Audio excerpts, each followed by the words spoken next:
What's up?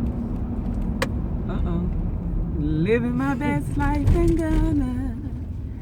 What's up, y'all? It's been a minute since we did a video like this, so we're gonna take this opportunity to say what's up. Peace. Greetings to all my people. Man, thank y'all. Thank y'all. We are almost at 1,000 subscribers, y'all. Yay! We love the process. We trust the process, and we love the process all at the same time. We like all of the links we're making and family we're getting together to know, our purpose and understanding that we have an option here on this earth and we can go back home to the land of our ancestors. Yes. Thank you to all the subscribers, everybody that has been just supporting us and leaving your feedback, the comments. I love it. We read everything and we try to respond to everybody, and we just loving this whole thing that we got going on. So let's continue to do so, and let's continue to, express ourselves, and let's continue to build, because that's what this is all about. We are linking that bridge, and at the same time, we killing all of those negative stereotypes about us as people, about our culture, about black love between the black man and woman. We killing all that negativity, and we are going back home to the land of our ancestors and uniting with our sisters and brothers on the continent and integrating, and a great integration. It's going to be some of the best integration that you have ever known in your life. It is. I know what you're saying, but I'm just saying when you hear integration, you think it's something bad. Like, oh, it integrate, but it's a This good, is black integration. Right. You know what I'm saying? Black integration is the bomb, and it's just, you just got to feel it. I know the words sound strange, but we speak English. We don't speak our native tongue. So I'm going to figure out a way to tell you how I'm feeling in tree or something like that. But I'm telling you, this type of integration, when you black, and you representing, and you feeling yourself, and you feeling your people, and your people feeling you, and you making things happen and growing, and feeling inspired, and doing things you never did before in your life. Ghana is the key. Africa is the key. Our homeland is the key. The motherland is calling her children home. And I'm telling you, it's time for us to go. It really is. So thank y'all for subscribing. Thank you for everything. I just really appreciate y'all. We love y'all for real. Yes, we do. So, we was talking about some culture differences and some customs and culture, that's different from us in our last video too. We was talking about that the last live we was on. And basically we want to cover a little bit of that right now. I want to talk about some different things in Ghanaian culture that I like, that I was glad to start practicing as an African, and being back at home in my motherland. I appreciate these small things that seems minuscule to many, but this is something that I really love about Ghana, is using your right hand for good stuff and using your your left hand for bad stuff. You know what I'm saying? So it's disrespectful to touch somebody with your left hand, because it's known that you do all your little finicky stuff, digging your nose and your ear, butt, you do all that stuff with your left hand. And when you touch and come in contact, this is why we are so clean, and good, clean, sanitary people, because we use our right hand to do all of our clean things with, and greet people and touch people. When you touch and come in agreement, we touch hands and we use our right hand. So that's something that we can start implementing right now, so you can learn these things. And these are very important things that you need to know when you come to Ghana about customary things things that you do. You know what I'm saying? So make sure you always use your right hand. Throw that black power fist while I'm talking. But make sure you always use that right hand, because that is the Ghana custom. That's the Ghana way. And it might be other places in Africa as well, but this is something that we hold near and dear. Ain't it, baby? Oh yeah. Do you know anything that you can think about? I like the way they wash hands. They introduced us to washing hands at the table. Yes. You know, especially in a restaurant somewhere, that bring you a bowl of water and soap right there to the table, and you can wash your hands right there, rinse them out, and then depending on the restaurant that you in, they might bring you an additional bowl of water or something like that, or a hot towel or something like that to wipe your hands afterwards. Yes. Wipe your face and do the whole 9 yards. They probably do that some restaurants here, but it's a regular practice in Ghana that you don't see everywhere. Like some high-end fruit shishi restaurants. Okay, because I ain't never seen it. But yeah, in Ghana, I really was impressed with that. That's why we always trip when we hear people be talking about, man, you gonna catch a disease in Africa and you gonna do, man, please. The great clean customs. Cleanest people I've seen are in Africa. Yes. Really. What else? I know you said something. We was talking about how we eat with our right hands. We don't use. I love this. Yes. They call it the African spoon. The African spoon. You eat with your right hand. Man, look. And getting down into that food and getting just the right amount with your African spoon and put it in your mouth is so satisfying. Now, me personally, it's like, because I've tried this several times. I don't know if it just developed to a mental thing because I like eating with my hand. But it seemed like I could eat a dish, just say like pallava sauce. I love pallava sauce. Yes. But the first time I ever ate pallava sauce, I ate it with my hand. Uncle Tete told me to eat it with my hand. And he showed me how to eat it with my hand. And so every time I eat it, if I try to eat it with a fork, it seemed like it just don't taste right. I promise, it just seemed like it don't taste right. So I had to eat it with my hand. I get the same. No matter where we are, whether we here in the U.S. or in Ghana. Yeah, because I learned how to cook it here. So. Oh yes. Man, but it just don't taste. Man, it's just that. I guess it's just when you pick up the custom and you get used to doing it, and it's like when you come back to the U.S. If you're in a restaurant and you pick up whatever you eat and you start eating with your hand, people here gonna look at you crazy. They're gonna be like, what is going on with him? But it's a natural thing to do. Yeah. It's a natural thing to do. We love it. Oh.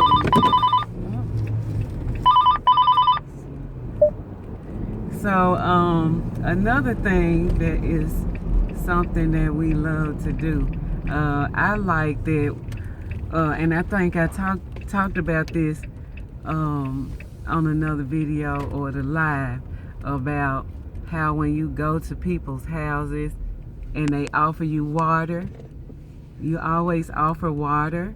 You know, water is essential to the body, and it's a custom for us to offer people water, or your guests water when they first come, you know what I'm saying, come to your house or whatever, after you ask them some other questions. That's, you know, this is Ghana tradition.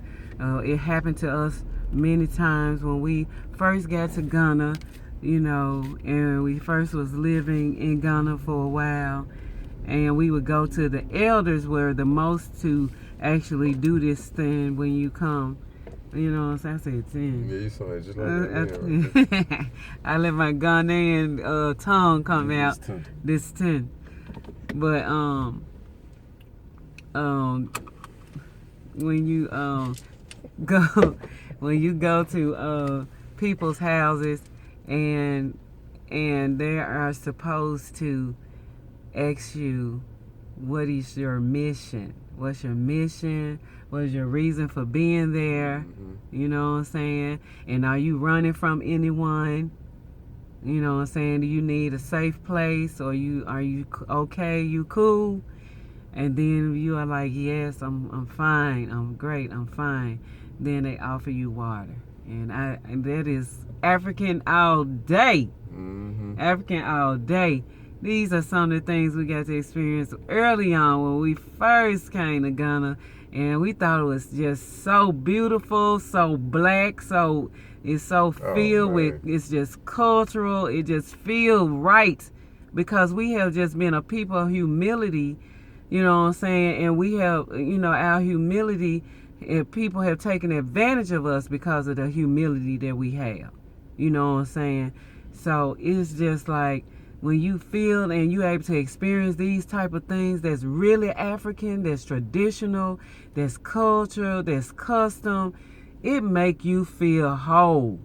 You know what I'm saying? It make you feel really like you are a part of something as a people, like we are supposed to feel.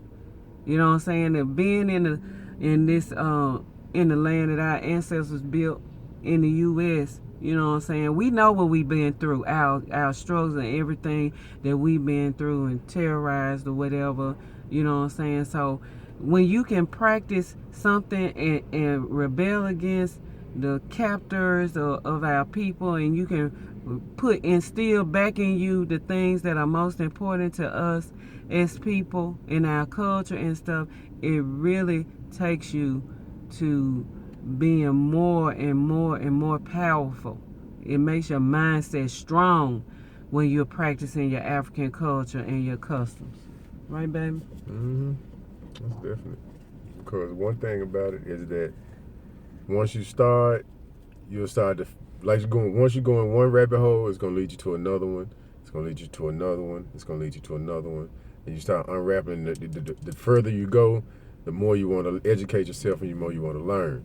Mm-hmm. So, because I know it seemed like it went from like diet to knowledge, and then when people say knowledge, you know, you hear people use the term all the time, but I was doing a lot of reading and everything like that. Felt like I knew Africa and the whole 9 yards, and when I got to the continent, I found out I was dumb. I didn't know none of what I thought I knew. Yep. I had to learn, but you had to be open to that experience, to learn something new, and it's not gonna always be comfortable to your brain, because we used to doing things a certain way, and so but once that you accept the fact that you're gonna have to learn some new information, some new ways of doing things like that, you can make your way. You can make your way, and that's important. Just being able to be flexible and have the ability to adapt to certain things, not things that's uncomfortable for you as a person, that compromise who you are. But I'm saying, like, different things, like I'm trying to think, what's something that you would have to adapt to in Ghana? The lights being going out. Yeah, the lights sometimes might go out sometime. I mean, that's just... It just happens. It just happens. But the lights go out on us over here sometimes, too, when we can't give, like, as a robbery, all that money. They turn them lights out. Yeah. So, I mean, it's just the same think thing. of it, you know what I'm saying, compare to things that we've gone through in the States, and things that we complain about, we might complain about or try to complain about in Ghana. Yeah, it's some underdevelopment, of course, because the colonizers did that on purpose, you know what I'm saying? So it's now for us to break through all of that together, you know what I'm saying, and be more compromising with your own people, because sometimes our people don't say nothing when, you know, we on our jobs or whatever and we being mistreated, you know what I'm saying? So have more patience for our customs and our people, and the way that, you know what I'm saying, we try to break through all of this stuff that we've been through. We trying to break through those barriers and all those, you won't be able to do things that you have desires for in your life, but you see the white counterparts and the Asians or whatever and the Lebanese and all of these people that have invaded Ghana and Africa, period, and you see them thriving, and they got people that they use to get what they need ahead. Here we are building relationships to get ourselves ahead together and to change the lives of people genuinely is what we are supposed to be doing as African. It's not taking advantage. It's just coming home and integrating and getting in your rightful place, planting seeds and growing trees. Mm-hmm. In every aspect of it, mentally, physically, outside in your own garden or your own compound, you plant seeds and growing trees. It make you sociable too. What I mean by that is like like my grandchildren, I watched them when they were there, and they were very sociable with the people. They were very sociable with the children, and it was amazing because we had one time we was at the mall, the ANC mall, and this guy, he saw us. We was all sitting over on the bench, just parlaying, just having a nice little time. And Jaja was running around, and the guy came back. It was like he may be a bouncer at one of the little, bars or something that was around. And he picked Jaja up, looked, and Jaja was looking like he didn't start crying or nothing like that. And then for me not to react because I knew it was like he just playing like some uncle stuff because it happens like that. You know, people are very family oriented. Yes. And it wasn't like he was running off with him and Jaja looked at him and grabbed him in the face. And he gave Jaja 5 and he put him down and he came back over there where we was at. He was like, oh, it's a strong boy, it's a strong boy. But if in the States somebody grabbed my grandson, it's going to be World War III. Straight up. Because you don't know the intent You just of don't people, because you know, because we our around. environment. Yeah, so like that was just like an example. But oh, that's good. That's a good example to talk about too. The intent of the environment that we live in is so volatile and violent. You know what I'm saying? That, you know, innocent people that really want to help you, you be skeptical about letting people close to you because of the violent environment that we live in. But in Africa, you can let your guards down to a certain point. You know what I'm saying? But you can be more watchful. But at the same time, you know, genuine people, when you meet them, you see them, you interact with them. People it's just hard to explain because it's a different type of humility that you don't even know about until you touch down, until you get there, and you end up having so many brothers. You know what I'm saying? You be like, is this real? Is this really possible? Man, we I have can really get close to people. We have met people one time years ago, like I say, like meet somebody in say 2010, and you don't see that person again into 2015, and that person remember you. They remember where they met you. They probably will remember your number, still have your number. I'm saying this because this has happened to us on many occasions. But it's just like the memory and the social cohesion when you meet people. It's like y'all just immerse, y'all be friends. You know, you be good people. You know what I'm saying? Because we came across a lot of people in our journeys in Ghana, and we love them all, and they love us back. And you know what I'm saying? It's like when we leave, we say our goodbyes, our peace for right now, our pause, and when we come back, it's like you pick up right where you left off. Yes. And that's awesome to have relationships like that because sometimes distance brings change amongst people. Yeah. Sometimes, but that's another difference as far as the cultural differences, what we were talking about just now. But another cultural difference is that, you know what I'm saying, you can actually meet people in Ghana when you have somebody that's in a powerful position or they are, you know what I'm saying, in their craft or whatever, and you meet them and you need some help, I'm telling you, they help you so easily.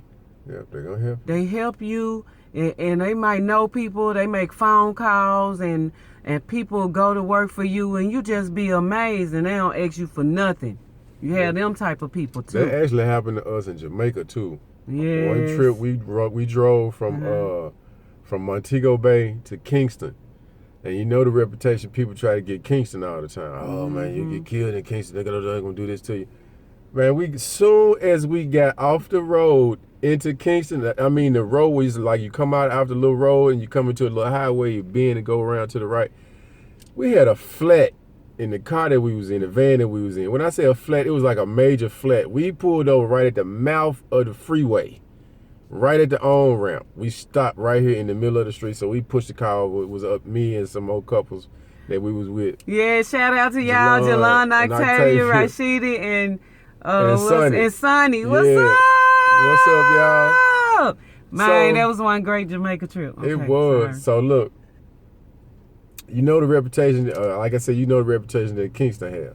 So a guy just pull up out of nowhere. He just pulled over, boom, because we didn't know, the problem was we didn't know where the spare was On the in the rental car truck. because On it's the a car that's like from I would say European issued. So we know where the spares are here. You can go under the car or in the back in the trunk. You know, you lift up the baseboard and the spares down there. We call it the trunk. You call it the boot. The boot in Ghana. So look, and they do the same thing in Jamaica too, if I'm not mistaken. Yep. So when we go, we looking for the spare. We can't find a spare nowhere.